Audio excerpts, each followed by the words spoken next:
Check the chat. You got 5 minutes to come on out to talk about Ruth.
Oh, hi there. Hello. Michael, it is great to talk to you again. Been so long. When did you watch Yep. Black Snake Moan? I swear, I talked to. When was my chat with Chad? 2 days Uh, ago, it was posted. yeah, something like that. So my wife took the kids to go visit some friends in another part of the state. So I have nothing but free time. So I just went to the library and looked it up, and that's what I watched it yesterday. While Sure y'all enough, were they had a working. copy. Honestly, Michael, I would really, really like it if we specifically scheduled another time to just talk about that movie and how it relates to biblical imagery. Sure. Um, for everyone out there, the movie is called Black Snake Moan, and I'm really glad you enjoyed it because it is so personal of a movie to me that I sometimes don't know how someone will actually experience it themselves. I don't know if you have that kind of experience.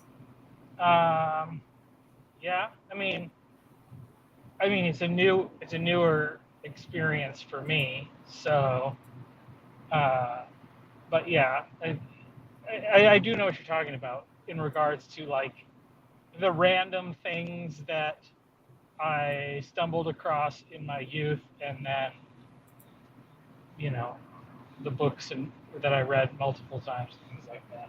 There's just always a weird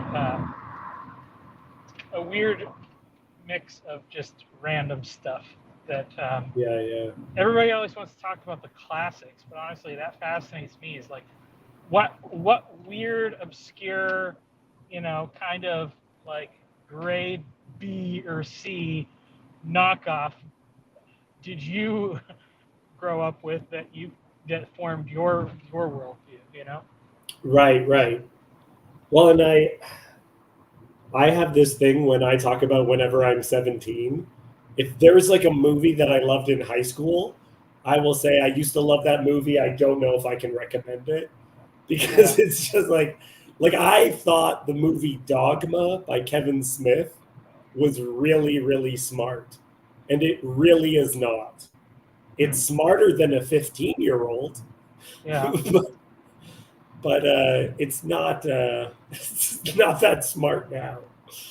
Um, yeah, yeah. Yeah, well, I was trying to find, because you had said like there was something where the director talked about like how he couldn't put in a scene and it would have ruined the whole thing. And I was trying to find this and I No, could not find it. no, So, it's I found the script and I was looking through the script as it okay. originally appeared, and I don't even want to talk about it here because we have to talk about Ruth, Michael. All right. All right. We'll talk about this when we get to the Well, other stuff. We have well, it, we have well, tons it of just, people tuning in. Cassandra right now, she is waving, quite literally, waving. Um, we have William, um, Sandy is here. We got a bunch of people, and they came for Ruth. All right, okay. they, Okay. they came for the sexiest chapter I, of the book of Ruth.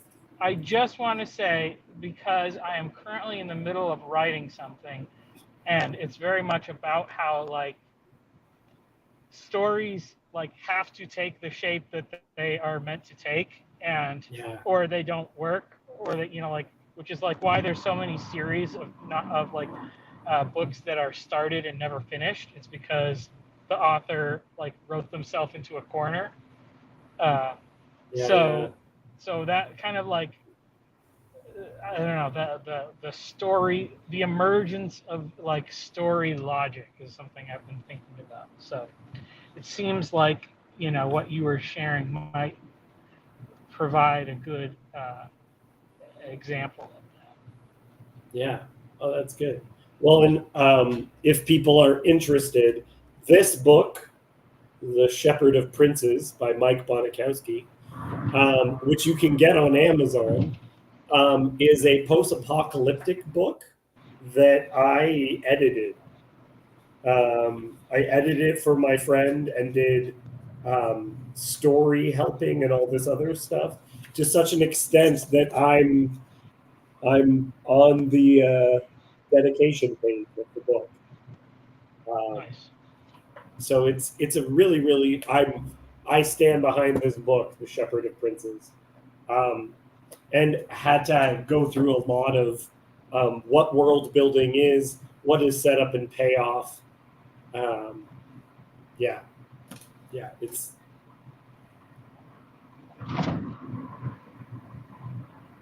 okay. This I really like this comment. I am still waiting for a woman to sneak into my bedroom and sleep at my feet. It's very good. Yeah, and Cassandra is noting something correct. You need a threshing floor. That's how you get them ladies. Yeah, you gotta have that Okay. grain. Yeah. That's how you get them. Okay, let's go into the text. We're going to talk about a bunch of stuff. I'll show you my favorite penis joke in the Bible as well. I think that is related to what we're talking about. So because Michael is driving, I'm going to have to read myself. Sandy is just watching right now. So this is chapter 3. And for the future, everyone needs to watch Black Snake Moan for when we talk about it. But right now, Ruth, chapter 3. Okay. Then Naomi, her mother-in-law, said to her, "My daughter, should I not seek rest for you, that it may be well with you? Is not Boaz our relative, with whose young women you were? See, he is winnowing barley tonight at the threshing floor. Wash, therefore, and anoint yourself, and put on your cloak, and go down to the threshing floor. But do not make yourself known to the man until he has finished eating and drinking. But when he lies down, observe the place where he lies. Then go and uncover his feet and lie down, and he will tell you what to do." And she replied, "All that you say, I will do." Your thoughts, Michael? Well, I think it's definitely continuing the theme of like crafty women in the Bible. That like right after Eve is deceived, no, women are crafty the whole rest of the way. So it's it's that fool me once thing, and that's it. So it takes the guys like forever to catch on, but. Yeah, it's good. It's good. Little things that I notice is that, again, I'm making a connection directly to the Sodom and Gomorrah story with the Moabites. So we get little things like "my daughter" is how she's referred to, and is not Boaz our relative, with those young women you are. So these notes all connected together.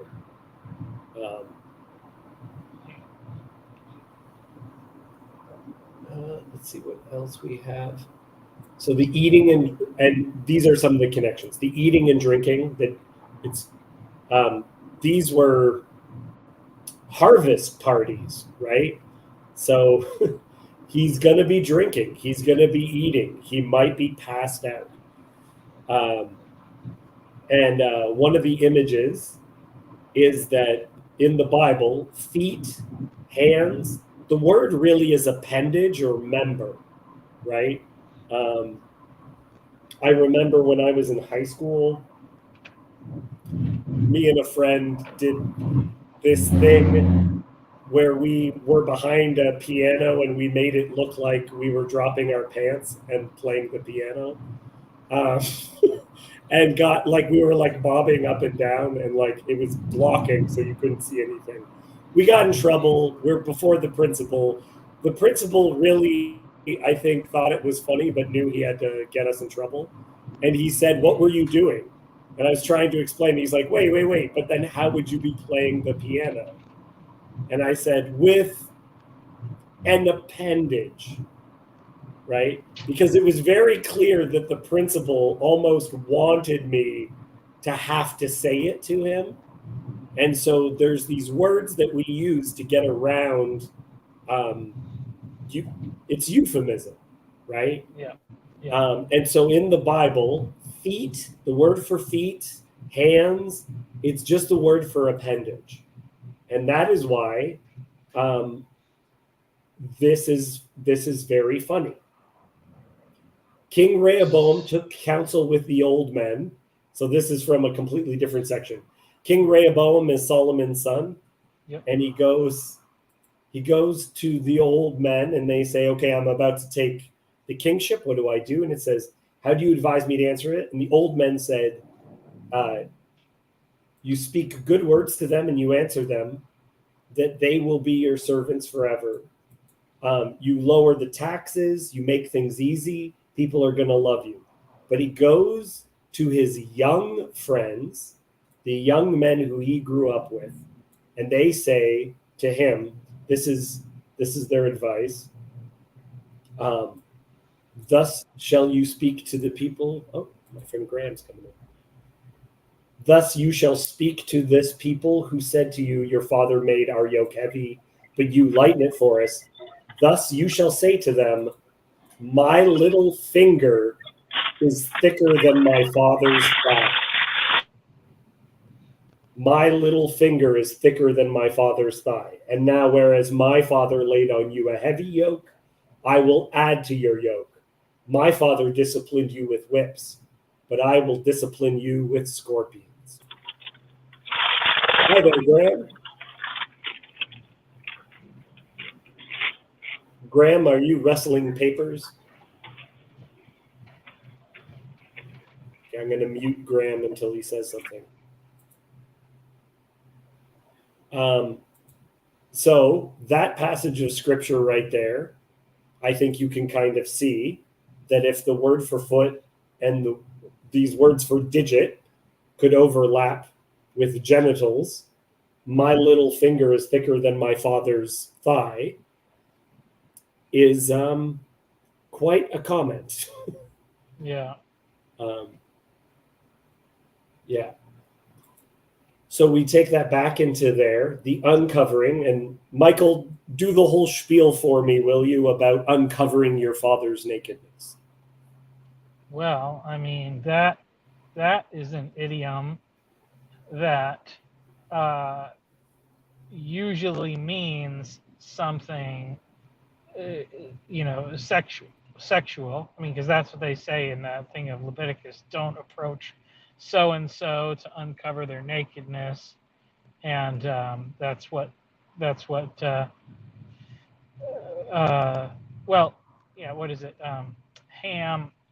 Well, Noah uncovers his own nakedness, and Ham goes in and looks at it.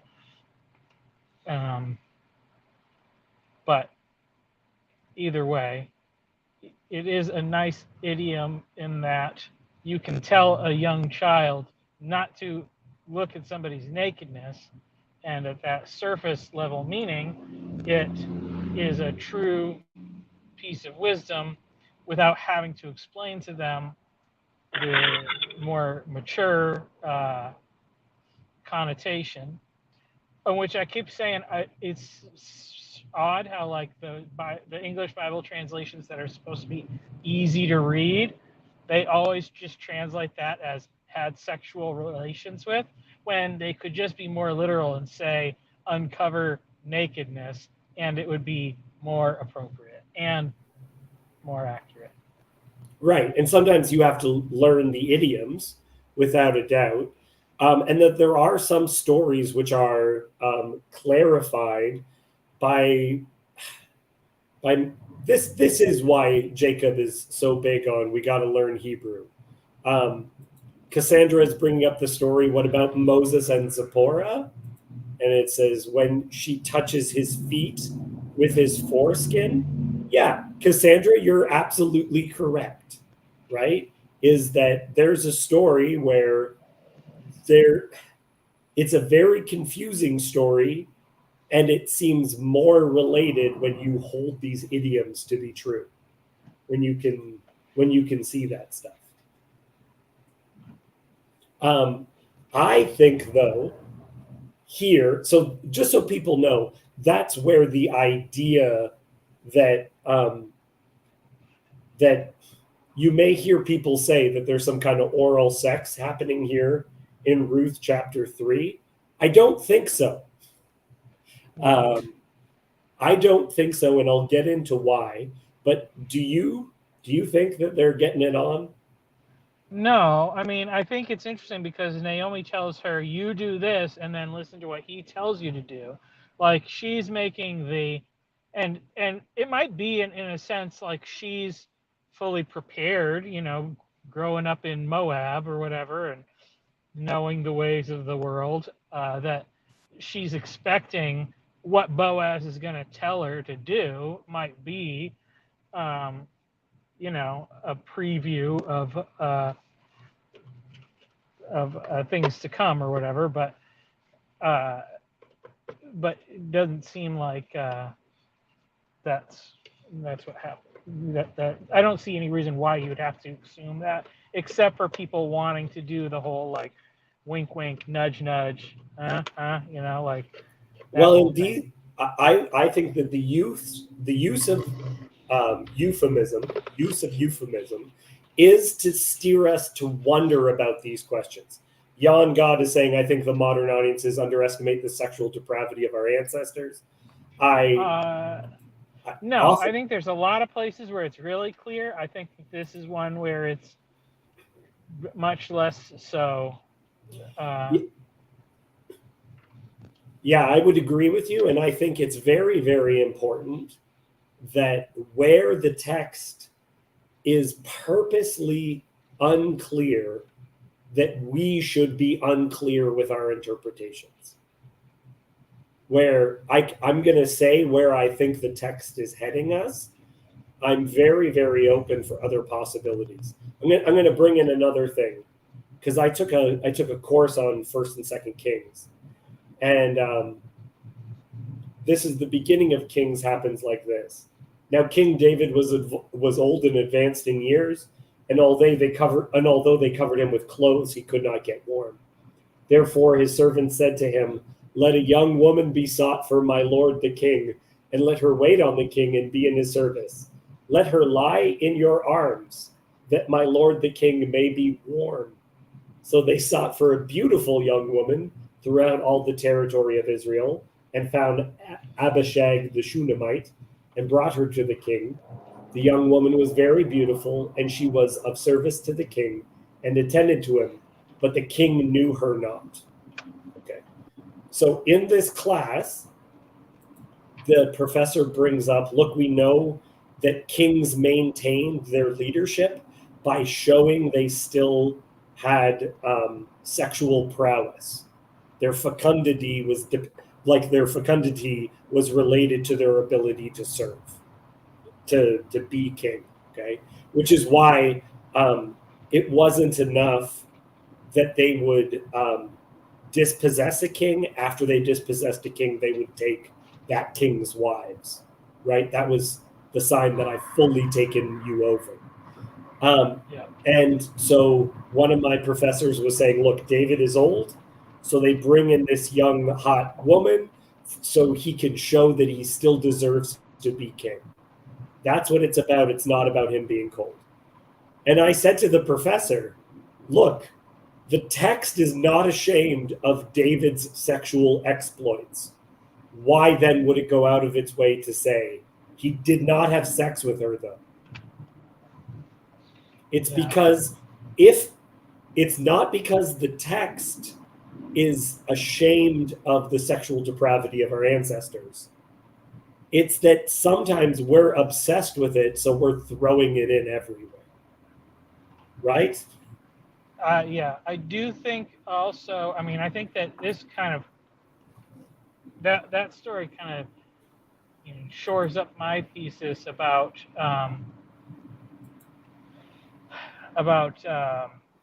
David's repentance after the prophet comes, like, I think that was the time where he opens his eyes and then he saw women differently, because you have Bathsheba, the mother of Solomon, who's very much still like, she's his wife that he's like in an active relationship with.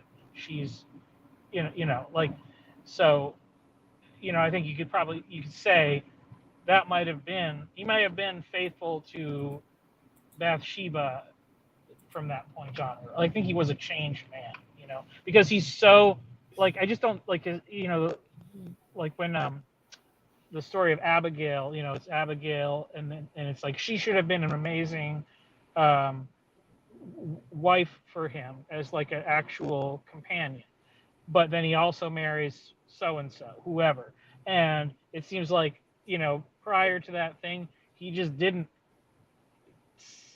have a high value on women as such, and I think that his moment of repentance changes his view on the what marriage was originally intended to be. Yeah. No, and I think I want to hold all of the euphemisms for what they are and not to change the text. So we're going to jump back into the Ruth story, and we'll see, I think, why there's enough euphemisms that you can double up euphemisms so that it's very clear what is happening. And sometimes the text does that, and sometimes you can feel the text blushing or purposely making it unclear. Okay, and that's important for us to know.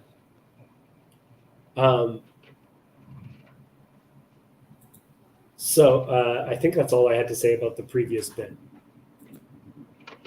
Graham, can you hear us? Are you in here now? Oh, and now he left completely. Okay. So she went down to the threshing floor and did just as her mother-in-law had commanded her. And when Boaz had eaten and drunk, and his heart was merry, he went to lie down at the end of the heap of grain. Two more people.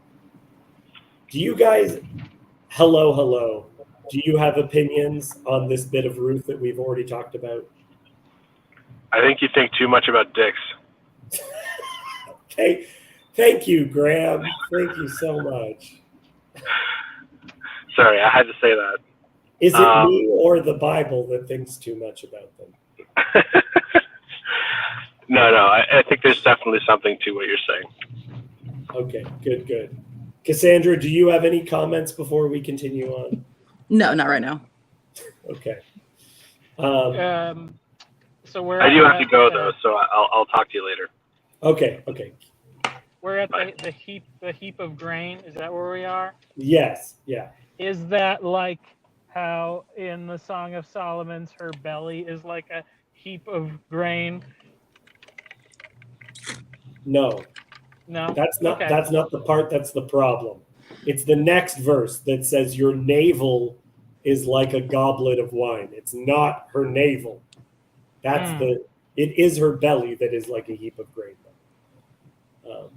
But it's navel is a bad translation. Cassandra, how about you read for us? Is this big enough? But that's the connection there, though? Is that what you're... No, I wouldn't make that connection explicitly. Okay, go ahead. From 7? Yes.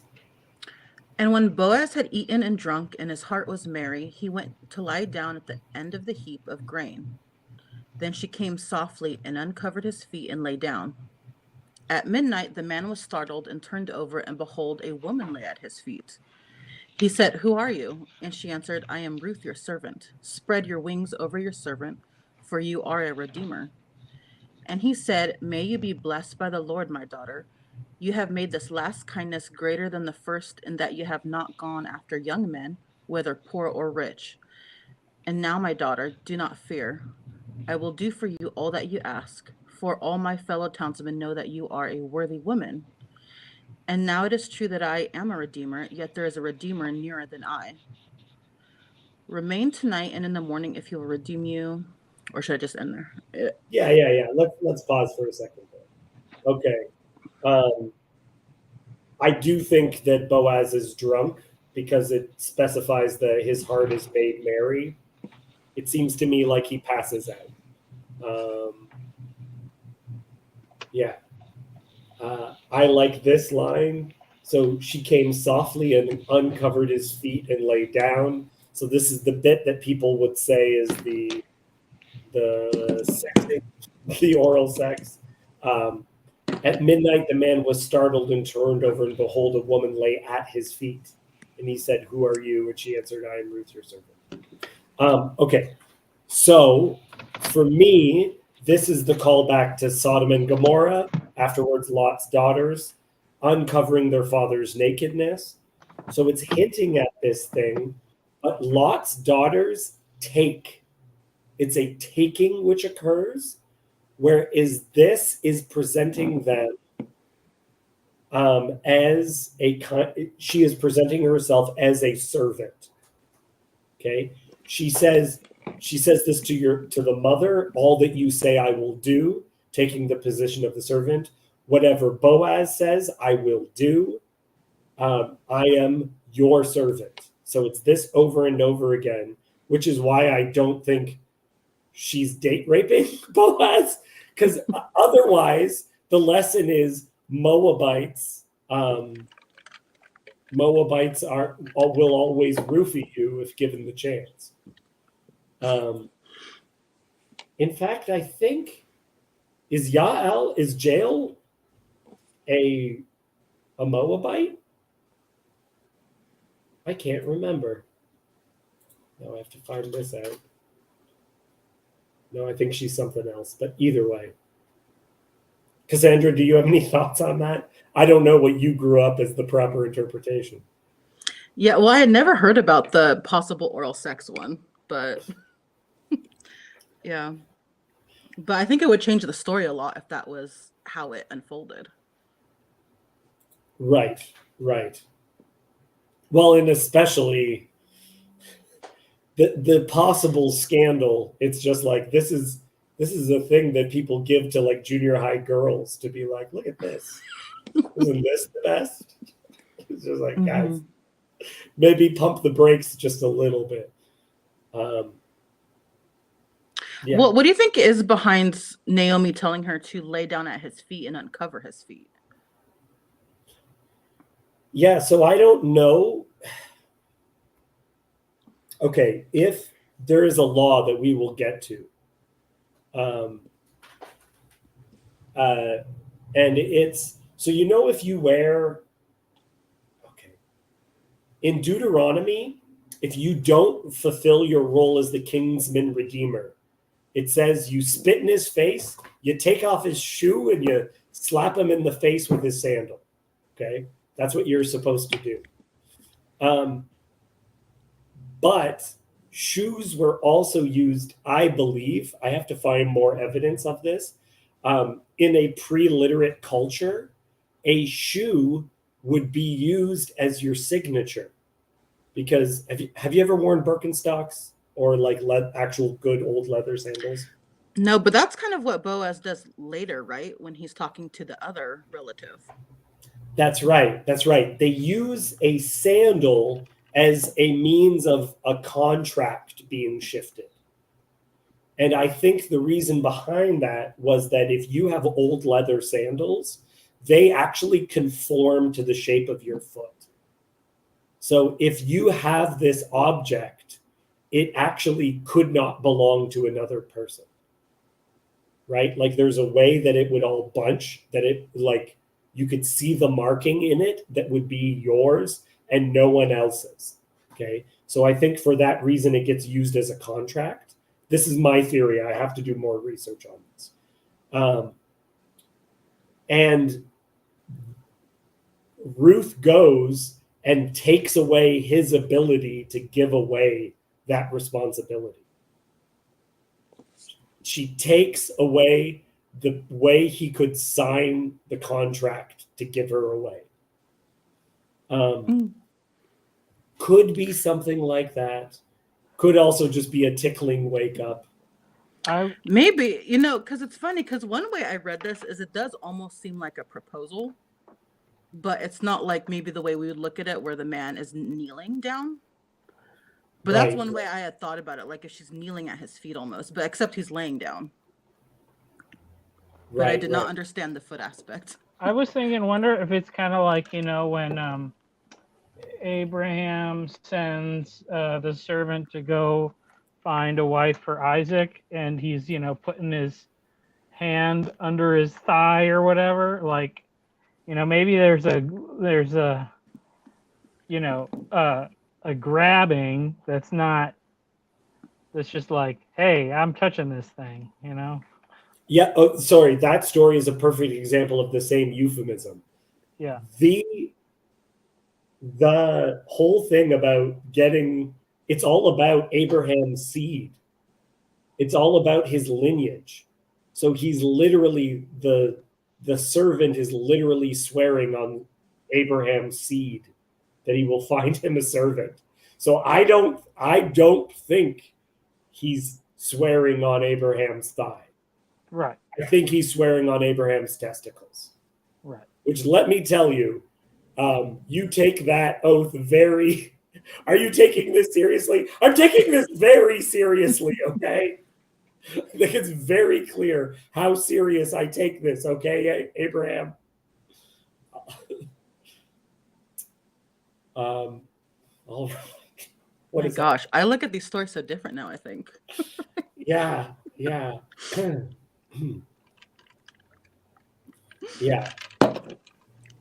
Yeah, Jan God is saying if you read this story in the Greek, it sounds way more sexual than in the ESV. Well, this is the thing, is that how deliberate are you about the euphemisms? I like euphemisms remaining euphemisms. Though one of them is no longer even a euphemism. I'm just going to say it because it appears in the Bible over and over again. And then Abraham went into his wife and she became pregnant. So it sometimes will be went into, or sometimes it says came into his wife. That euphemism that we use is a biblical euphemism for orgasm, sex, it being impregnated. Yeah. Okay. Let's get more into it though. So I think that because it only does these single layers of the euphemisms, where it could be doubled and tripled up. Hi, Joseph. That I think you're supposed to wonder and not know. And the wondering of these euphemisms, specifically that it's an uncovering, and that, like, look, you wake up and it's the most beautiful girl in the world to you. It's the most beautiful girl in the world to you. You don't call her my daughter. Hello, Kurt. Hello. So that when he wakes up and recognizes that it's Ruth, that he says, my daughter, do not fear. May you be blessed by the Lord, my daughter. It's again, because of the uncovering, it's making you make these connections.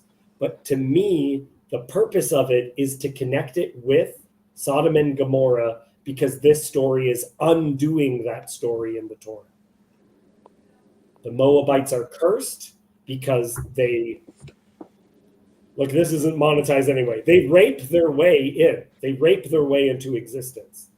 So the position of a servant, is now how they re-enter the family of God. David? Yeah. This is more of a specific note, but are there accounts in the Tanakh of any of the males getting raped, or is it almost always, or is it always a female? No. It's males be. So the term, this is another issue, is that the term used is humiliated or sometimes embarrassed. So there are passages related to people being embarrassed that could be translated in that way. Even in the Sodom, even in that. No, that one is specifically know them. Bring out the men who are with you that we may know them. Yeah, but what about with Lot? What's it say? Like, that's an uncovering of the nakedness. Yeah. Okay. I see. So it doesn't use as explicit terminology here. Well, I mean, it's a difficult one too, because sometimes that term embarrassed could mean an unplanned pregnancy. For instance, in the Torah, when they speak of having to marry the man who embarrasses a woman, brings shame on her, I think that's a shotgun marriage, not that she's expected to marry her her assaulter. I don't think that's what it's about. So to my understanding, and this is just my understanding, I'm not an expert on this, but the rabbinic oral tradition basically says that the man only has to marry the woman if the woman who he rapes wants to. So that's say if a man rapes a woman in the Torah law, the woman can refuse to be, but if she says now you have to be with me, he has made a firm commitment. Hey, Joseph, I believe it's your chance to speak because of that face you made. So go ahead. Oh, I mean, this isn't rabbinic. I mean, this is Deuteronomy, but it's not just the woman, right? The woman and her father both must agree. So she or he. I mean, how often do we have poor, teenagers who, make bad decisions? Let's say it's not only rape, right? The word that's used is actually not. It's seduced, which can have both connotations. It's the same word we have with Dina, and basically both the girl or woman, and it has. I mean, the word it's used is like she's younger. She's not like someone who you would consider an adult. Yeah, she's like I'm pretty sure the age is like around 12 and a half or something like that. Yeah, I mean it's we can get into we can get into the rabbinic like halachically. She's a legal adult, but under her father's authority. Right, somewhere between 12 and 14, but a very young teenager who probably shouldn't be making life choices yet on her own around these things.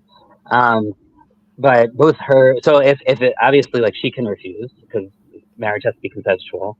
Like all Jewish but the problem but also is the father gets to just has a say in that one, which he wouldn't have if she was older.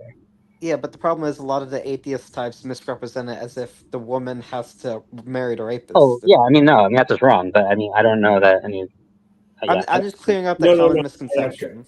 Yeah, I think you're right. That is how the text is used. Joseph, do you want to throw in a couple of cents about? Yeah, I mean, I literally just got on. I wasn't able to like catch up much. I heard you basically when Sandy asked her question. Why does Naomi do this? Why does she send Ruth to do this? So this comes from actually some of the stuff I sent you, David. Yes. That this is a very subverting story, and I don't think they're actually having any sort of relations in this text. I think actually that's the whole point. You're supposed to be leading you to think that's what's going to happen. And Naomi is suggesting that's what Ruth should do. She should seduce him, and then because there's a lot of parallels with Tamar and Judah, and there's all this stuff going on in the background of the story. There's all these internal references, both to Judah and Tamar, but also to the rape of the concubine of the Levite at the end of Judges. These are actually parallel chapters. There's 30 different parallel phrases in that chapter in this chapter. Yeah. And you're totally expecting that's what's going to happen. And Naomi actually is playing on potentially. I really like the suggestion I read somewhere that Moabite women were specifically seen as seductresses, right? Going back to Numbers, where they seduce the men, the Jewish men, and then bring them to idol worship, right? Or Samson and Delilah. Well, but she's not Moabite. This is very specific to Ruth being Moabite as being mattering. Because often we focus on Deuteronomy and the Moabites where it says don't marry a Moabite they can't enter the covenant for 3 generations because they refuse to give you bread and water. And actually, a lot of this is Ruth is actually the Moabite woman who undoes, she's the opposite of those Moabites, right? She's both offered bread and water and she offers food, right? She is what we would call a tikkun, like she redeems this aspect of being a Moabite, which is what allows her to enter the covenant. Yeah, she At the same, through righteous acts undoes the brokenness in the world. right. To And make then she's it a lot of more- parallels with Abraham too, which is interesting because Yeah.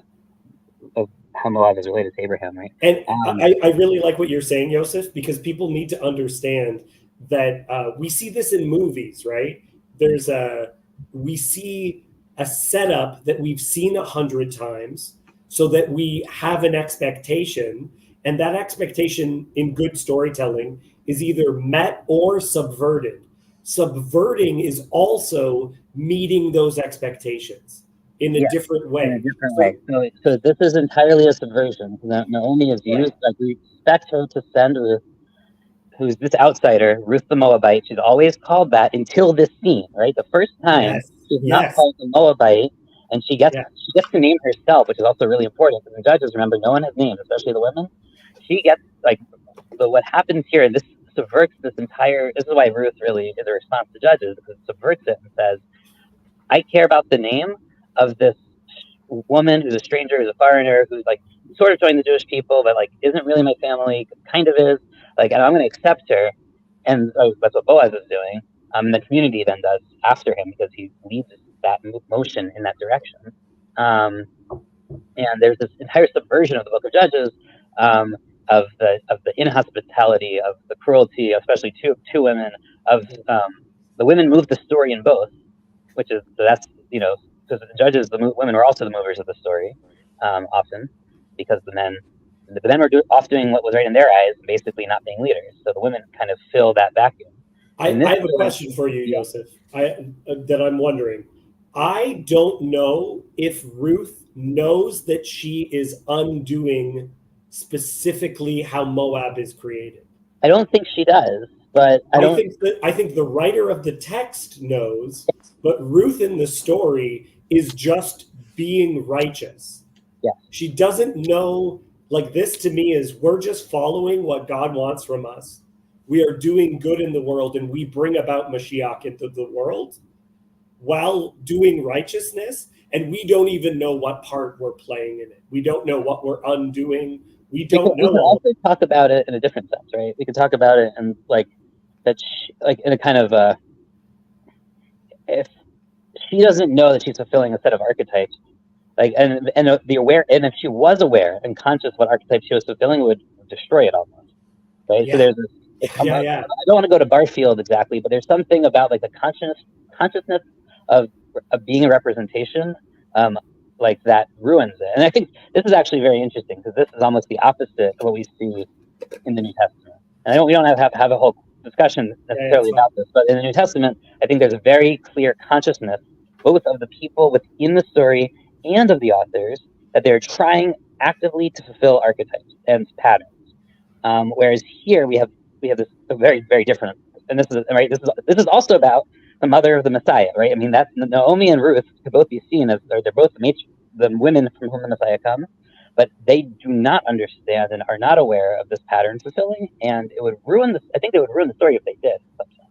But right, because then you're not actually submitting. Then you're not actually putting yourself in the position of the servant. Right, not just being themselves. I mean, not to use like a super modern, like authentic frame, but they're not just being themselves, like being good. They'd be like actively like trying to like bring about like Messiah, right? Which would be a very different approach to this. But they are good, and they naturally, without having to force themselves into these boxes. Right. I do want to go back to one thing. So we expect Ruth to seduce him. That's what Naomi sets up the story to be. Be the Moabite seductress. Get him. He'll be drunk, even his drunkenness. The drunkenness is setting up the same thing. And and that in fact, the same exact phrase that's used, that he ate and drank and was like had joy and then went to sleep. That same phrase is used in the rape of the concubine of the Levite in Judges. It's the same exact phrase. That phrase is used for the host and the Levite. They eat together, drink together, and are happy, and then go to sleep. Or I can't remember if it says they go to sleep, but then like then the next part of the story happens. So if you want to try to align the chronology, you can't quite do this because there's 30 phrases that are parallels between the two chapters are not in order. But you can kind of see a narrative like order between the two that is parallel, which is why, in fact, like in Jewish tradition, these parallels have been long noted. I mean, here and there, I've only seen like a comprehensive list only came out recently, but like people have noted some parallels in this text for a long time. And they said that the Book of Judges and the Book of Ruth are written by the same person. They're both written by Samuel, according to our tradition. Whether that's whether you want to hold that or not, like I think the writer of Ruth is very, very aware of the Book of Judges. They have to be. There's no other way to explain it. And they're purposely help as for us as the readers, right, framing the story as a subversion. Where Ruth doesn't she doesn't try to seduce him. She, and that's not because like, she just does what she thinks is right, and she stays there, and she is at his feet, and there is the symbolism, but the feet, and the shoes, like that's going to come up in chapter 4, as you were pointing out. But she doesn't. I mean, a lot of people want to say she sleeps with him. I mean, that's the standard modern interpretation. I've heard it from Christians and some Jews, though not from traditional sources. None of the traditional Jewish sources says she sleeps with him, just to be clear. Almost all the modern reading says this is a seduction scene and it happens, but it's just like euphemistic and we don't hear about it. I actually think that it's not. I think it's a subversion going the other way. And if you pay really close attention to the words and language and the parallelisms and the anti-parallelisms, you actually see that. Right. People's minds are in the gutter and want to push it in that place, basically. But yeah, well, because if the euphemisms are never, if they only always have the secret meaning and they never have the surface meaning, like in any instance, then it's just like it's like a pornographic story or whatever. I mean, like the whole, like the Bible as a whole, like you have to have, because otherwise it doesn't mean anything. Otherwise it's just like a deceitful thing. And it also doesn't fit what we know, because we know biblical Hebrew uses single word euphemisms. We don't have actually a lot of examples of euphemisms that carry through a scheme, like narrative euphemism. And that, I think that's an important consideration. I mean, and whether, because the argument for why there's individual euphemisms, the traditional argument even, is that the text was changed by scribes so that it wouldn't seem as problematic, like because people didn't want to read about explicit, sexual stuff in the text. That's the traditional argument, even, that there were changes. I mean, maybe not to the Torah, but certainly to the other books, that euphemisms were used. They did a terrible job. correction, but a scribe would never have the balls to actually change the story, is the argument, right? Like they would change a word so that it wouldn't seem like whatever, but they wouldn't change. Now that, and I don't know if Jacob's watching, I'm not looking at the chat, but like there are people who try to understand even that assertion because they feel uncomfortable with the idea of scribe changing text in other ways to, apologetically. But like there's an idea, and it's a complicated one, because there are questions of whether biblical Hebrew had words for certain things or whether it always used euphemisms, because there are things where we don't actually seem to have a word for that would be like everyday things that one might want to censor, genitalia words and things like that. Right. So yeah, it's interesting, but yeah, so I wanted to really push for this. There's in fact is a great book. And I would say that Naomi specifically says that she is seeking rest for Ruth, which is tied to the notion of redeeming, right? That you allow your fields to rest. There's sort of. I see where you're going. But what I mean though is that if she just sleeps with Boaz and just seduces him, this does not give her rest. Right. Well, also remember, Ruth was barren she was married and barren for 10 years. So there's no reason to think that like her seducing Boaz would result in snagging him through pregnancy, because they usually blame the woman. That's true. I think there's another thing here potentially, which is, we haven't talked about it yet, but the Moabite, or the idea of Moab's seduction, goes back to Lot and his daughters too, right? So Lot's daughters like come to him in the night, he's drunk, they sleep with him, and that's how Moab gets born, right? So like Right. this is this, and it's at this point where like everything's at its worst, and they think the world is over. Which one could kind of say the Book of Judges is kind of right. It's Sodom. It's literally being compared to Sodom and Gomorrah. Like there's no question that like Israel has fallen beyond the level of Sodom and Gomorrah, according to the Book of Judges. And like, so the fact that this Moabite seduction is going to happen and then lead to a new way forward, right, is kind of what one might expect in the story. And yeah, I mean, biblical stories are all like this. There's a whole book called Subversive Sequels of the Bible. Well, and this is very important very too, because it puts everything in the position where the Bible is constantly subverting what people's natural expectations are. So when people talk about, because there's people now who say, oh, the Hebrew scriptures are Jewish supremacist, right? Then why do you have a story that specifically has who they identify as their enemies becoming part of their kingly line? Like David, it is. There's that. There's also like the fact that so much of the text is about the sins of the Jews. Like to talk about it as Jewish supremacy is very ironic because it's mostly about like how They had like 80 good years out of the whole thing. Right? But I was just going to clarify. Were you, when you said Hebrew text, were you referring to the biblical text or like the Talmudic text, or both? No, I meant the Hebrew Bible. Okay. Some commentators will say that the Hebrew Bible, Christian commentators? It's a mess. It's an absolute mess. If you get into, I really don't recommend a lot of modern scholarship. It is very upsetting to me. Yosef, you have exposure to good to good scholarship, and I appreciate it. There are some Yosef scholars an I really Orthodox like. Jew? I am. Have I met you before, Yosef? I don't know. Maybe not. Hi, Kirk. Kirk was when Hezi was I've been reading around lot of a long time. I've been around since before Jacob started his service. There's a statement of origin. Yeah. I don't get on streams so often, but I do get on David's Judges Ruth streams occasionally. Yeah, a couple of times. Okay, let's get back to the text. And I wanted to highlight a bit that we let me share it again.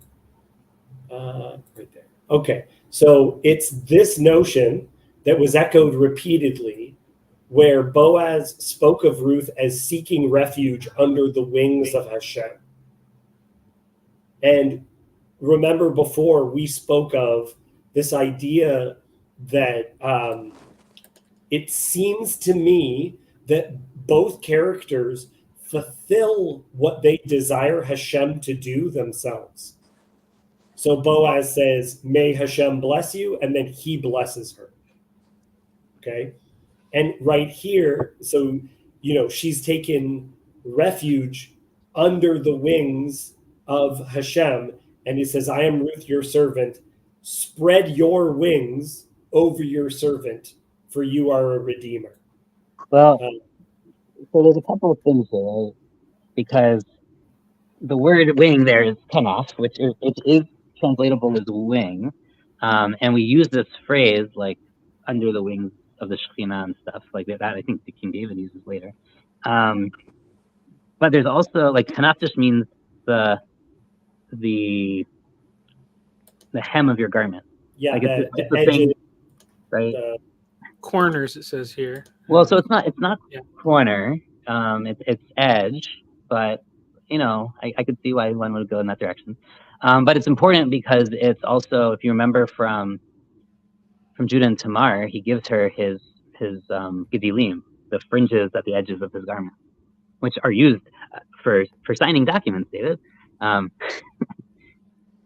Interestingly, he gives him the seal and his tzitzit, his gedilim. So yeah. David's muted. He's showing us his muted prop. himself. Oh no. Oh, that's a talus. Oh, there you go. Yosef, correct me if I'm wrong, but there's nothing wrong with the non-Jew wearing a tallis, at Complicated. least halakhically speaking. Halakhically speaking, I mean, it doesn't fulfill any commandment. They can wear one. It I doesn't know, mean they're do anything. but there's nothing inherently halakhically improper about it.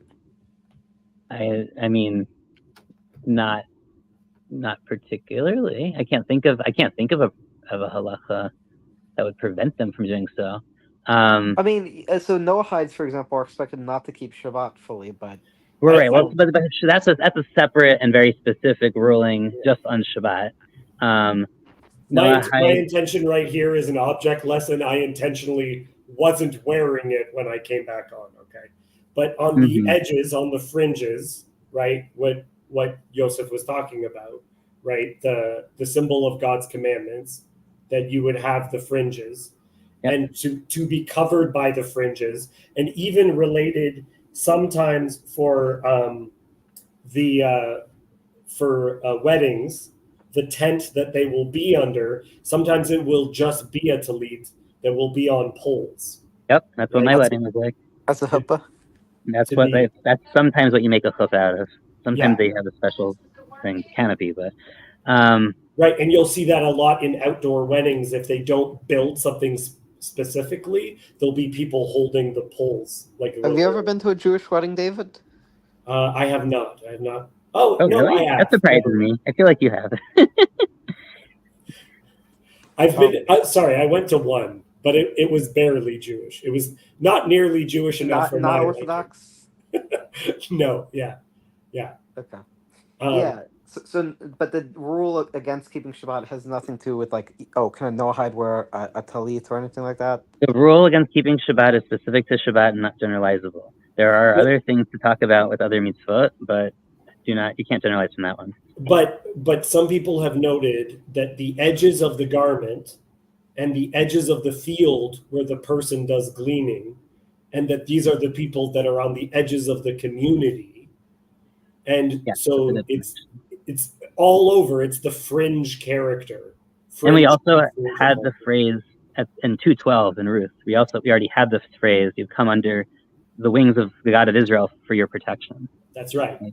So That's right. it's a definitely a playback. And this is, I mean, what you're saying about that, like they are acting the way they want God to act. I mean, that's standard Jewish stuff. Like even right, the priestly blessing is the priest bless the people, may God bless you, right? Yeah. Like that's just we're conduits, right? I mean, that's all. You basically like you are given things in order to give it to others. Is like a huge principle of kind of, I would say, Jewish like charity, but generosity, but like it's all connected to this, right? You're given blessings so you can give it to others. That's like the whole Abrahamic thing. It's certainly in Ruth and Boaz, like both of them exemplify this in different ways. Right, and so it's a variety of images all at once. Like I was last week, Joseph, I was talking about this. I don't know your opinion, but it's how birds, specifically chickens, protect their young, or when you're cold and have a blanket, right? Like there's so many images of the wrapping around, the gathering with it, the covering of the wings as a sign of receiving blessing or being under protection. And also when we get the priestly blessing, right? The modern, or not so modern, but the practice is when we cover ourselves with our talit and our kids are underneath it, right? Right. And it's like with us. It's one of these like really beautiful, one of my favorite moments, in fact, in our liturgy. Something I wanted to mention. Sorry, go ahead, Michael. Something that I just had thought of earlier when we were kind of talking about the thing of like, does Ruth know what she's doing, and like the New Testament parallel that it has brought to mind, and I found it a very useful kind of lens to look through a lot of these narratives is the sheep and the goats parable, where Jesus is saying, I was hungry, even know. Yeah. and you gave me food. I was thirsty, you gave me drink. Because like all of those things, hungry with food, thirsty with drink, a stranger welcomed in, naked being clothed, sick and being visited, or in prison. And it's like if you go like start, I just kind of started looking through Genesis, and I'm like, okay, well, anytime one of those things happens, it's really easy to tell like who's the good person. And sometimes it's like surprising because it's not like the classic the good classic good and bad characters, like which I think comes with a closer look. But I actually think Mordecai in the Book of Esther, he is direct about it. He's saying, this is that moment. This is exactly the moment where you are repairing the world. It's right now. But usually you don't get that. Usually you don't have a Mordecai, and you have to figure it out yourself. No, yeah. And Michael, you're right. Like Lot is a great example of this in Genesis, because he seems, and he becomes an interesting character because of this. Because before that he's not so interesting, but now is he like Abraham, or is he not like Abraham? He's in between Egypt and Abraham, I would say, right? He wants to live in Sodom and Gomorrah, but then he does welcome the angels just like Abraham does, and he does offer them food, and he's the only one to do so. And it sets up this whole thing where he becomes a much more ambiguous and interesting character because he isn't so clear cut. You're not sure. On the one hand, maybe he's bad, but on the other hand, then this all happens, and he becomes an ancestor of the Messiah too, right? That's another interesting thing that's going on here, especially once we know the book of Ruth, where Lot himself, who was he took himself out of the Abrahamic covenant in a way, kind of gets reintegrated back in because of all this. I did want to show. So Shari had asked. I actually saw a comment for once what the fringes are made of, David. Okay, so I have mine's a little different. So I believe that we have found the proper source of. I was going to say, I was like, you're not Karaite, are you? So here, got the blue. So here's the fringe. So hold on. First, so I have a blue talus, which is weird. Most people have white ones, but mine's blue with all these cool colors and things in it. Okay. So first, on the edge of it, not at the corner, at the edge, are these. These are knotted. Sorry, can you see them here? These are knotted. They're all through the entire edge of the garment. These are knotted. These are called gidilim. So they're the fringe that goes along the edge. So if the kanaf would have those on them, and on the very corner you have 4 of these. These are the teeth. Let's see, teeth. So they're wool. They can only be made of. Sorry, yeah. They can only be made of wool or linen. Yeah, I'm telling David to make Yosef's screen big. Yeah, they could do that. Oh, yeah. Correct me if I'm wrong, but my understanding is that the Ashkenazim believe it's obligated biblically if it's wool, linen, or any other material, but Sephardim believe if it's any material other than wool and linen, it's only rabbinically obligated. Yeah, so that's the material of the talit, right? So if the talit is made out of wool or linen, it has to have fringes. Everyone agrees on that. That's Torah law. There's a question over whether it's any 4-cornered garment, or by Torah law, or whether that's just rabbinic that other types of materials fall into that. Right. You can only make the tzitzit out of wool or linen. We make them out of wool. There's a lot of issues with linen. So it is twisted wool. You probably can tell me more about it, Sherry. And it's 8 strands. Sorry, it's 4 strands, and they're folded together at the corner. And then there's all these different traditions of how to tie them. So I have a tying pattern that goes back to Maimonides in Yemen.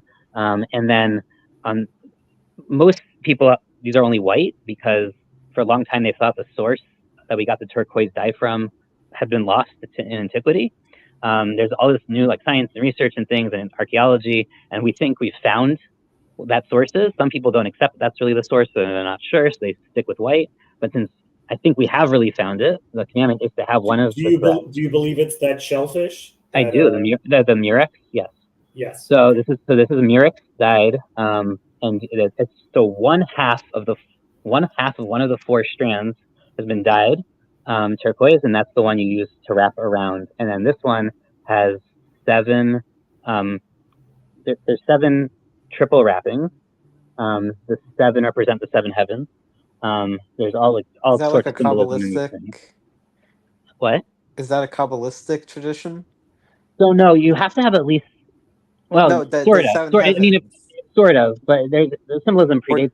Does it exist in the Talmud, or is it only in the Zohar? It's neither.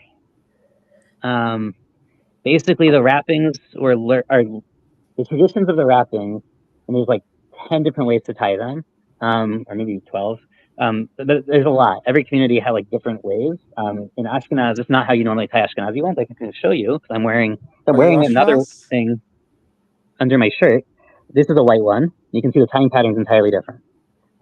There's like knots and then wraps, and knots and then wraps. So that's the standard pattern, and that one actually comes out to the number of commandments there are. Like if you do the gematria of the numbers of the It's 613. yeah, so it comes out to 613. That's which is weird because it's 4. So how does it come to 613? That's like a whole thing. But Yeah. so these are two different styles. I want to, and this one quick point. So what they would do, and we not just Jews, like Semites. So we know we have pictures of Semites from Egypt mostly, but also a couple from the land of Canaan, where we know Semites wore essentially cloth wrapped, almost like skirts from the waist down. And we know that those skirts, the way they were tied, had corners, and they had fringes on them. And we see fringes on Egyptian archaeological and also from Lachish and Tanakh. We see like depictions of what these fringes look like. We don't think these were unique to Jews, the fringes. We do think that the color and the wrapping schemes were unique to different Semitic tribes. And we actually know, because we have some archaeology of this, that we have actual artifacts, that they would use the imprints of their of the fringe, especially the knots and the wraps, as a signature, which is really, so they would sign documents in clay that way, right? They would press it. So this is part of why, like, there's no reason why But David can't wear a talit. my question wasn't about the wrapping style, and as a matter of halakha, it was a matter of like the 7 gates of heaven. If that has Oh like, no, a no, problem with... that's in the Yeah. Talmud. That's even before the Talmud. Kurt, we're gonna try to stay on. Yeah, let's go. We're gonna go back I've to Ruth been now. advised Sorry, to keep us but on yeah. top. For those who don't know what Yosef has been talking about in media, the most famous image that Gentiles would know would be Fiddler on the Roof, where whenever he's doing his dance, you can see this is the separate garment which Yosef was talking about, not the prayer shawl, which I was showing originally, and then Yosef was showing, which is called the talit. This is which is used specifically in prayer. This would be a garment that would always be worn at all times, whereas the talit would just be done during service and prayer and specific things like the Mormon thing. Sort of. I mean, underpants. except I mean, they stole it from you guys. This is visible. It's actually, it reminds me more of the Brahmins. So, I don't know if you've ever talked to a Brahmin, like from India. The men wear across their chest under their clothing, like has to be, I think, directly on their skin. They wear a special like knotted thread. It has a specific color, and there's specific meanings to like the knots and the wraps. But and so when you see it, the you closest know. I've come to something similar. Okay, let's go back into the text. We are done with the wings. No more to be said about the wings this week. Okay? I know Cassandra is just completely tired of all of our wing talk. Right, Cassandra? Cassandra, will you read for us a little bit? Okay, well, sorry. Just make sure we covered everything and said, may the Lord, may you be blessed by Hashem, my daughter. You have made this last kindness greater than the first, and that you have not gone after young men, whether poor or rich. And now, my daughter, do not fear. I will do for you all that you ask. For all my fellow townsmen know that you are a worthy woman. So she has a reputation, and it's not, as Yosef was saying, the regular Moabite reputation. She has a reputation of being a worthy woman. It's more than that. That's a woman. That literally is the woman of valor.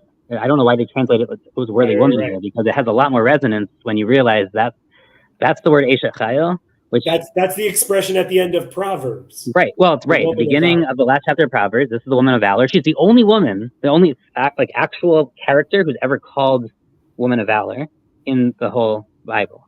So there is a reading of that book section of Proverbs, which let's say is written by her great great grandson Solomon, is about her maybe, or at least because it comes whatever. There's this whole thing because it's the advice of a mother to a son on what type of woman you should find, right? Right. And so she is that woman of valor.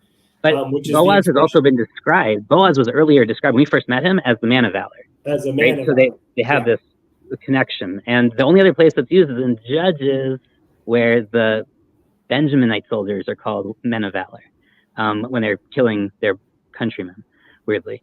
So it's one of these other subversions. Which, by the way, I will say is really lacking in the English translation of Proverbs. It's just like woman of valor just sounds so much cooler.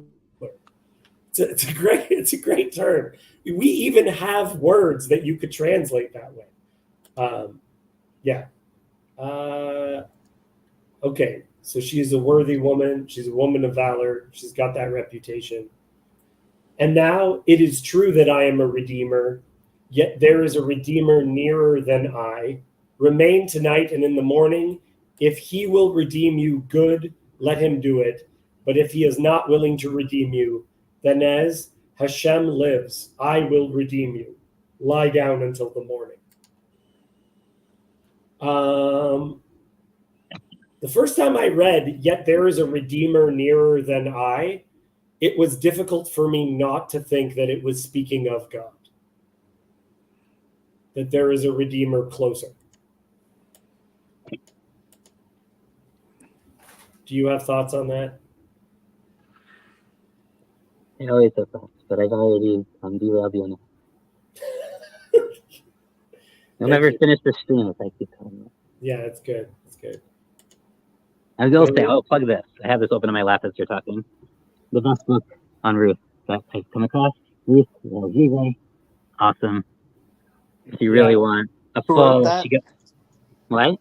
Who wrote that book? Yeah, L. Ziegler. Ziegler. Yeah, Ziegler. Mm-hmm. I know there's a Ziegler School in Los Angeles, but Not related, but yes.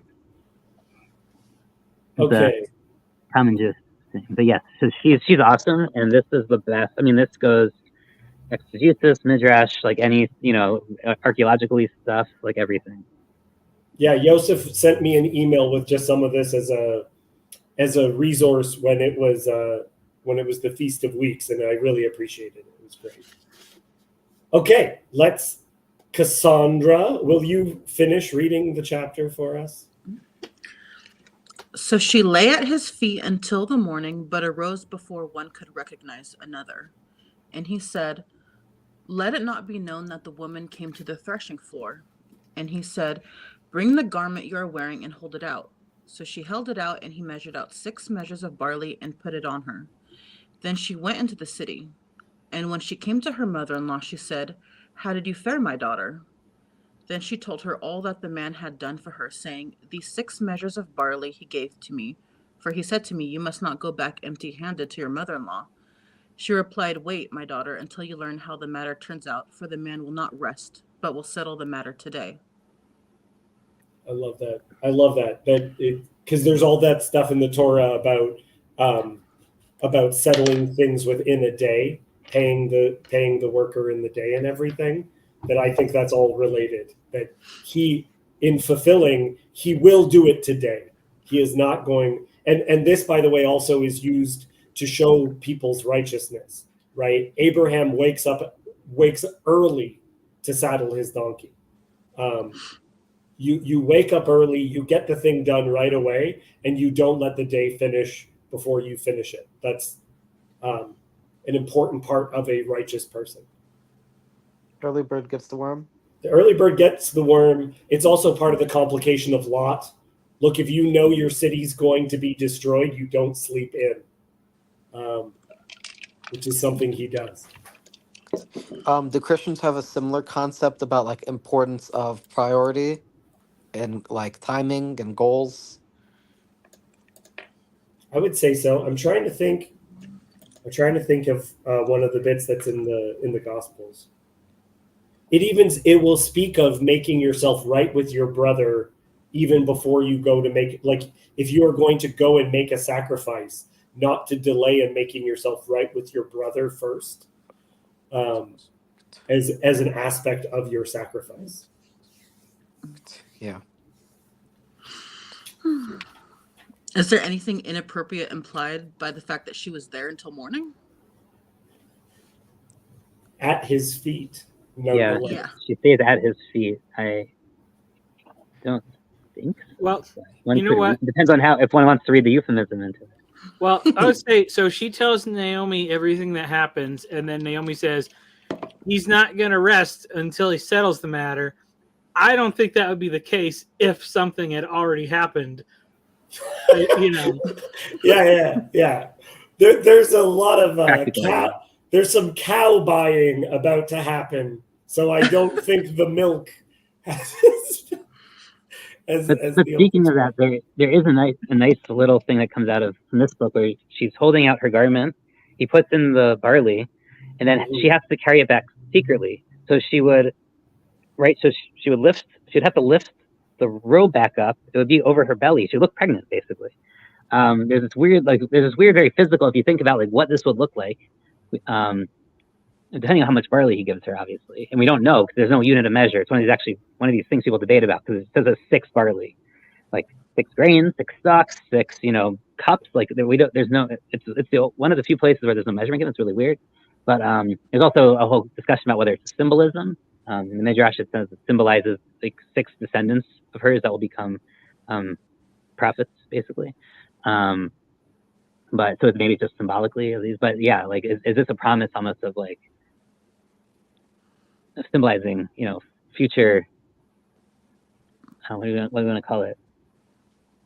Like generation, but through nourishment. Like I don't know what that is. Right? Actualized potential. Yeah, maybe. Maybe it's interesting. There's a parallel here, right? Boaz tells her, "I don't want anyone to know that you were here. Like sneak out in the morning before people like get up." And it parallels Naomi's, saying, sneak, like don't tell the man, like sneak over there so he doesn't realize that you're coming. And he kind of didn't fall for the trick. And at the same time, he's really concerned about her reputation, it seems, and maybe both of their reputations, but let's say her reputation. And he doesn't want that to like affect how the town understands her because she's a woman of valor, and he doesn't want that to kind of poison her reputation. Yes. Okay, let's see what else we have here. Again, the chapter ending with the daughter. It's over and like these ideas. Ruth the Moabite, Ruth the Moabite, Ruth the Moabite. My daughter, my daughter, my daughter, my daughter. Like, there's definitely a repetition in there. And so, if my theory about directly trying to parallel the creation of the Moabites is not true, then someone has to come up with a better explanation. Except the one time she's not Ruth the Moab, or the first time, and the time she starts no longer being Ruth the Moabite is when she introduces herself to Boaz. She doesn't see herself anymore as a Moabite, it seems, and she thinks she's Jewish, right? And that but everyone else, even though they think she's a woman of valor, they think of her as a Moabite. They can't break that frame. They see her as this outsider and stranger, but I think it's clear that she doesn't see herself that way, and she's, especially at this point where she's participating in real Jewish practice. Like earlier, she didn't seem to like know the rules, right? She like didn't know the rules of the field, and like it had to be explained to her. But like now, she's like at a different level of understanding and feeling that she's participating in this nation. And to my understanding, Jewish tradition does say that she eventually like entered a mikvah and like had a formal conversion. Not particularly, actually. The rules for conversion were not standardized in this period. So, and there are much later sources that like, try to figure out like, how did she formally convert? If she formally converted, like, did she convert? But is the consensus that she halakhically converted? We understand her as being a halakha convert, whether that was using the version of halakha that we have now, or no, like she was doing halakha conversion per her period. The question is just like what that looked like in her period, which is an open question, right? It doesn't give us we don't have enough information. Okay, and as we get to the end of the text, I'm now going to bring in some poems because, of course, I am. I don't think you knew this, Yosef. I've written a poetry book where all of the poems are based on Ruth. I have an amazing poem about Ruth to send you then. Oh my God. Send it to me. I'd be quite happy. I got two. One is my most midrashic of the poems in my little anthology. So this one, this one is related to this chapter. This one is called This Slight Momentary Affliction. She washes as clean as she has ever been, treading down the dusty path, only her feet are dirtied. The night is dark. She steps on something small and sharp, barely a prick. Her lotion hands, smooth and slick, pull out the petty thorn. Her feet, rough and worn, heal faster than the pain would assume. Would she have turned away for it? For the dark night or the petty pain? This path, dark and painful, leads to her love, to the substance her prayers were of. This was Yah's way, the path she had been walking that brought her this day, this night, this eve, that has brought to begin another new thing, another chapter of the old story for those that believe. See, I am making all things new. She would not trade it. She would not turn back. For though this path is seldom trodden, dirty and deadly, yet she knew its end. Before her was bounty. Behind her was lack. So part of the intention of that poem is kind of the whole like leading from the tragedy to this thing that she is looking forward to. We're getting to a culmination. This is right before the end of the story. And then I got one more poem, and this is for the last section of this chapter.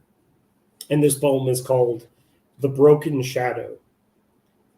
He, a treasure in a field, she, a pearl of great price, rise early, before the sun can reveal, before the dreams can catch them, the promised must suffice.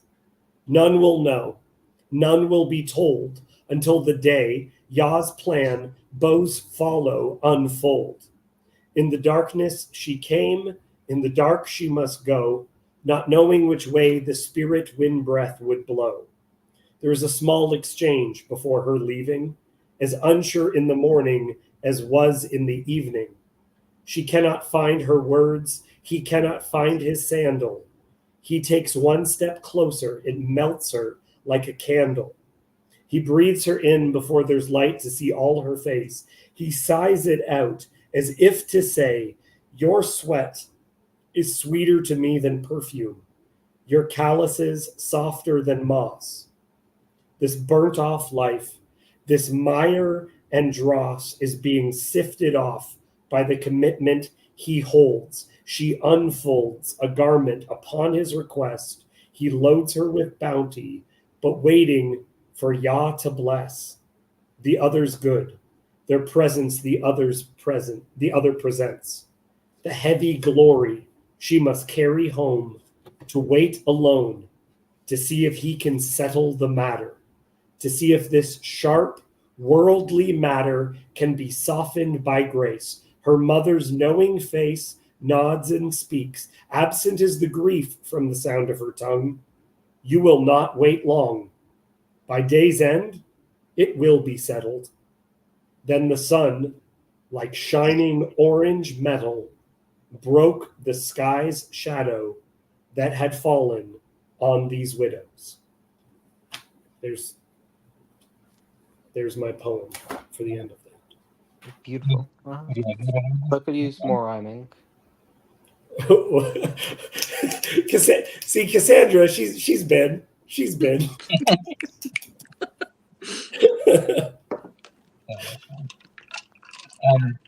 Would you like me to get this other one? Sure. Just bring your mic closer, I think. It was just Okay. yeah. I'm gonna turn the camera up because it's awkwardly close to my face. Yeah, that's good. Hold on. I had it up. Okay. This is translated from Hebrew. It's called The Return Home by Esther Edinburgh. And context, it was written during World War II. At the end word. Now that the child on my bosom is resting, I can say kindness only kindness. For in the very midst of the holiday we got up to go, a rumor passed, by way of the peddlers doing their rounds in the towns, with their bluing and embellishments, a sign that the years of famine were done. Urgently we got up and went, for another hunger had arisen, worse than shame. It was a bright, shiny month, called by the Canaanites Iyar, which means light, and urgently we went, our feet charred from the flaming thorns, our bodies covered in rags, collapsing by the sides of the roads, turning away from the horse and chariot path. And you are walking with me, clinging to me with hope, to me a woman whose time has passed, whose palate had dried out from words or love. When the vineyards came into view on the mountain steps and the ripened field, I stopped and said to you, no one is waiting for us there. No dog even will jump up to greet me. Still, I am returning home, for I smelled the scent of home, even though I had no home, and I was going to no home, no field, with no oven, no bread. And hunger was eating me inside. And you are returning with me to a place you have never been before, with your unwell body, for you are one of those who return eternally. You go back to the place whose picture is sealed in their souls, even before they become flesh. I am returning home. You are returning home. And all that was afterwards was kindness that fell, like light upon the darkness of a room. You dragged the seed unto the boy who was in my bosom, and from him onward. That's beautiful. That was really good. That was really good. That's a great, honestly, this is, I love Judges for all these reasons that we're kind of going through, is that to me, we are not living in a place where our culture is making righteousness easy. And so to be like the characters in this book, to be doing the things where we are in just a little way repairing the brokenness of the world, and bringing God's light into these places to comfort one another. These are exceptional things that we get to participate in. Yeah. Like at one point, someone said to, I was in an English class in university, and someone greeted the professor, and he said, well, how was your, and the professor said, it was just after the Christmas break, and he said, how was your holiday? And the student said, exceptional. And the professor said, really? Was there something about this particular Christmas which was an exception to all others, therefore making it so that you would use such a word? And the person said, no, it was nice. But I really mean that. For us to participate in such exceptional righteousness in this world is a deep honor that we get to have right now.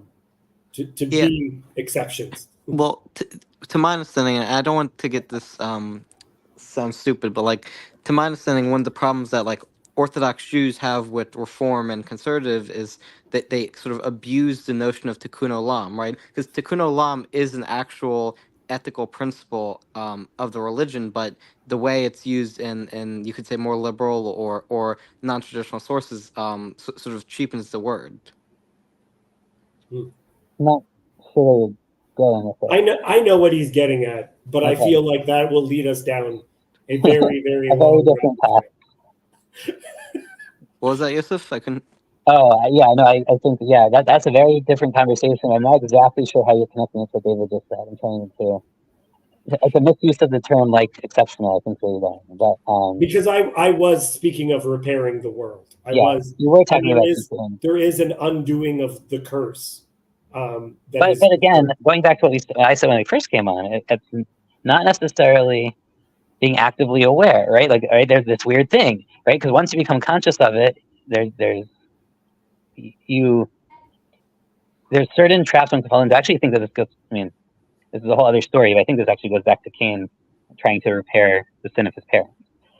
That's a whole other kind of element of this, where he basically, I would say he's traumatized, and he is trying to fix his trauma by reliving it out and re-traumatizing himself. I mean, like so there's this complicated relationship there between like what is repair, and is it, you become too conscious of your past in such a way, or the archetypes or whatever that you're trying to live into them, that you actually they become a trap for you.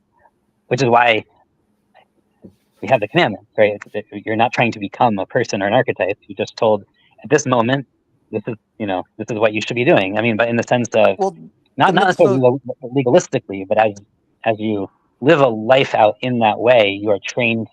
It becomes habit to hopefully. I mean, you can talk about hypocrisy and all those things, but hopefully they train you in the habits that bring you to these points of where you're, even if you're not as lucky to be born as with as much kindness as Ruth, you would have instilled that in your being. Yeah. Well, the mitzvot are in a sense to develop your personality traits, right? There's an idea that like every mitzvah you perform is going to shape who you become, but it's it's not like you do the mitzvot in the moment with the long term aim of improving your character. You do it, and then by their fruits you shall know them, sort of thing. Right, If that right. makes sense. I like what Michael was speaking of before, where there are New Testament passages that speak of not even like you do the good act, you do the good thing, and you don't realize exactly how that is going to be counted to you. You are Yeah, by their seeking to fruits you do shall know God's them. will, and sometimes I will say, especially when there are commandments that you're fulfilling, you're fulfilling the commandment when you're fulfilling. It's not a mystery to you, right? You're not like, oh, I wonder if I'm fulfilling the. Well, it's not a mystery, but there's certainly right. Like I could throw on my telly, and just like rush my morning prayers and like Right, right, not right. think about it, and it could just really be a piece of cloth, right? Like if I don't, like if it's going to work on you, not just Yeah, like something you're performing, but something that's working on you, then you have like there. You have to have like there's intentionalities and things. Those can also be trapped. I mean, I think one of my I don't think Jacob's on. One of my major critiques of Kabbalah is often the symbolism becomes so reified that if you do the symbolic part of the thing wrong or have the wrong intention, like that somehow like isn't as good as like it doesn't ruin the act necessarily, but like it's non imperfect, and it's this weird stress on like because there's so many levels to the symbolism. It can't just be to think that there's only one issue, but it right, also right, like right. There needs to be more. Okay, anyway, I you've used think all we're your time. gonna. Okay, Joseph, I think you have already given more than enough opinion. So Cassandra, can I get any last reflections from you?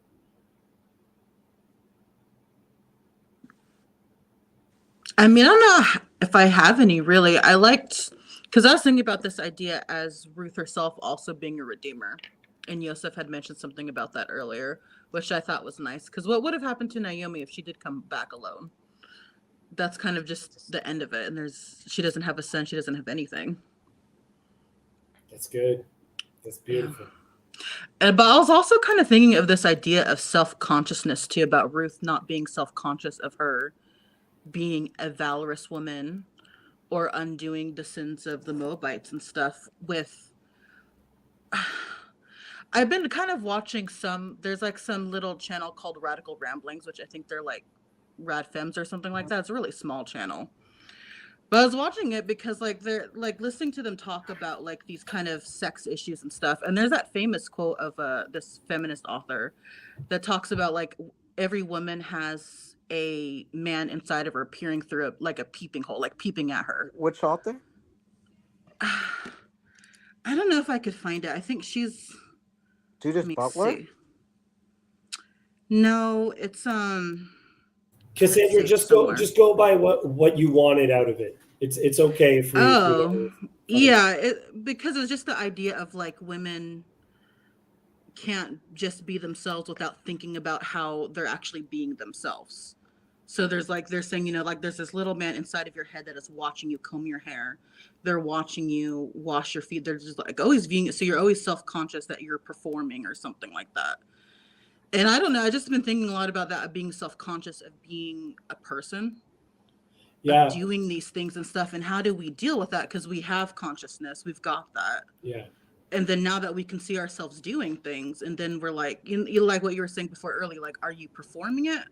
Are you doing the things, or is it just a fake show and you're performing for yourself? Well, and what's interesting with that, and that could be a whole other conversation that we have, is I don't think that's put on women by men.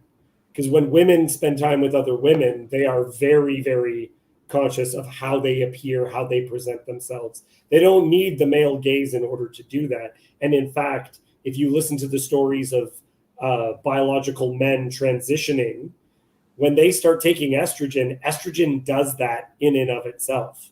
But what's interesting is that that self-reflection is not actually true. It makes one self-reflect, but how we view ourselves, the person who's drunk at the party who thinks he's funny is not necessarily the funny person at the party. He thinks that he's funny. The self-consciousness, the person who thinks that they're righteous, the one who thinks that they're participating, that doesn't mean that you are, right? You need, even those reflections need to be properly understood. Because in some situations, if you're a very anxious person, you will think everyone's looking at you, and guess what? No one cares. Like, people are just going on about their days, right? Yeah, paranoia. It's just Yeah. not an authentic. It's not an authentic understanding of the world. It's your consciousness imposing reality onto itself. Yeah, Jan God just said he knows when you are sleeping, he knows when you're awake. Like that feeling of self-consciousness of I am being watched. But how we view ourselves, I'm becoming more and more interested in, as people mature, they have a more and more correct sense of themselves. The less we understand ourselves, it's honestly the drunk person that won't shut up. Yeah, I remember reading once that there's something like teenagers have this, they tend to have this idea that they actually are being watched. Like there's literally an audience out there. And I remember having those thoughts too. And some of it may have been influenced because I started watching YouTube in high school. And so there's like, people do these things like they say when they'll get ready in the morning, they pretend they're doing a YouTube video. Like, this is how I do my hair. This is how, this is my outfit for today. And there's like something about that too. But I realized as I got older, a lot of those thoughts did go away. Like, I don't have that same kind of, I don't know, like fantasy thing in my head, whatever you call it. That's interesting. Fascinating. Okay, that again, this is a great rabbit trail that we will not go down. How many rabbit holes have we dug?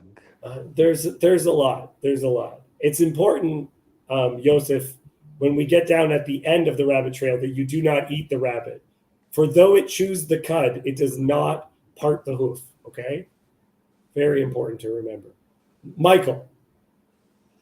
Well, I do like how, it's such a simple story in so many ways, like in that, we get these high views of these symbolic things and like we're going to go to the cathedral to get a little piece of bread and some wine and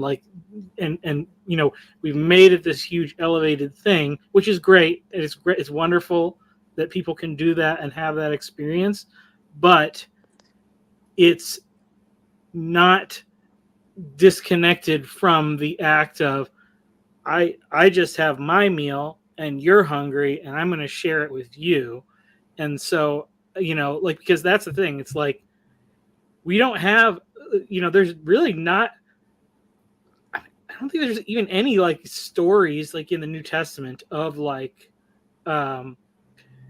there's not like Eucharistic miracles or whatever happening in the New Testament, but there are, like, this story is memorialized forever, and like all these these stories of these simple actions, like that, the like high and elevated and symbolic thing, it's always symbolic of this, like it's symbolic of the real person in need, and people showing kindness and love towards one another through these simple actions. And so it's important to not lose sight of that. And I think it's encouraging because if we're looking for opportunities to love our neighbors in these kinds of ways, they are very easy to find. Yosef? Not just with neighbors, right? It starts with the family, right? Both here and with Abraham, I would say, which this is echoing. Right? It's this: you can change the world simply through your family, in a very meaningful way. Take it one step at a time. I'm going to, I think, end this stream by reading the lyrics of a song from Fiddler on the Roof, because it relates directly to Ruth. Did you have something to say, Kurt, before I do it? Well, so not much that wasn't already said. I mean, I think I agree with a lot of what Cassandra was talking about authenticity and about not and being self-conscious. One thing I will say is Ruth is it's sort of unique among biblical stories in the Tanakh. Well, it's not completely unique. Like there's obviously parallels to like you can definitely make a lot of parallels, but like there's something narratively about like somebody from a cast down nation who is going upwards in spirituality or like becoming closer to Jewish people, becoming closer to Hashem. That is different from like a lot of other stories about like um, uh, King David's sleeping with Bathsheba or like Solomon and his many Gentile wives, right? Like it seems like throughout the talk, usually it's like a righteous person failing as opposed to a person from an unrighteous background succeeding, if that makes sense. Which is part of the intention of the stories like this. Also, is that it's the person who you don't even expect to be able to do righteousness who is able to do it. So in that, her function also is to shame the people of Israel at this time. This is the time of the judges. Israel is not meeting these, but this woman, who, as Joseph was noting, Ruth the Moabite, she is able to do what's good.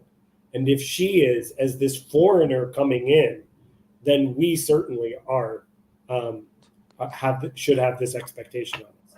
Okay, I'm going to end by reading this, and then we'll get a goodbye from everyone. So this is the Sabbath prayer song from Fiddler on the Roof. May the Lord protect and defend you. May he always shield you from shame. May he come to be in Israel a shining name. May you be like Ruth and like Esther. May you be deserving of praise. Strengthen them, O Lord, and keep them from the stranger's ways. May God bless you and grant you long lives.